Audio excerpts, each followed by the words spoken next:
it just depicts the voyage and the journey of their life.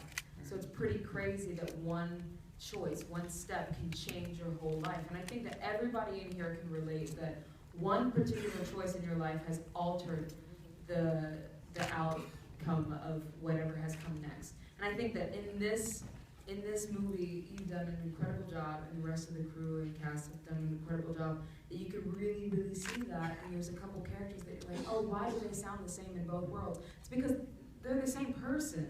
It just changes, it just alters the world just a little bit, that it actually changes everything else, but it doesn't change the person that they are. It just changes their world, everything else that surrounds them. So I think that that's pretty crazy. And to that, you mentioned us as black. Like I think particularly as black men, one mistake is more dire for us. Yes, right. You know what I mean? Like it's not a pat on the hand. You're in the system now, right? Like you do a thing, you're in the system now, and you become this person. It's not like, oh, let's try it again and maybe again, or as we've been seeing lately, the wrong move, you're gone, right? Yeah. Like that's where we're living now. Right now on TV and in Charlotte, there are riots. Like, this is now. Because somebody did this or that. Like a movement. So like the choices, the moments, they mean everything. So, We have a question yeah. here. We have a question here. How important was it for you to place this story in Detroit? Like, we spoke about the sign on that location, but a lot of the location becomes another character. Right. She asked why it was important that it was in Detroit. So first of all, it's home for me. I spent my youth between Detroit and Ann Arbor. And so I left Detroit in 2006 or 2007, came to New York. Now I live in LA.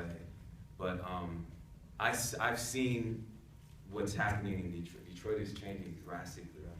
I was there a couple weeks ago, and did this thing called Detroit Homecoming, where they bring people back in, and they talk about what we're doing around the country, and they show you what's going on in Detroit, and it's fast. It's literally what is happening in this film. And so while this story is taking place in a lot of cities, it already happened in Brooklyn. Right. Like I lived in Brooklyn when it was happening there. It's happened in Chicago, his hometown. Like, and so for me, it was, it had to be Detroit's one of the characters in the film. It's a very unique place that has such a history that has fallen so hard.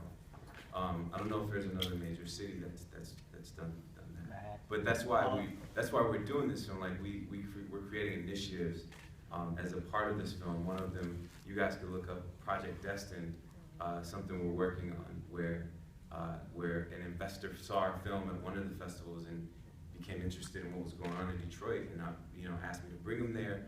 And now we have it. I'm fast forwarding a bit, but we have a project where we literally work with youth to teach them about what it means, what gentrification means, so it won't be so bad, right? It doesn't have to be black and white.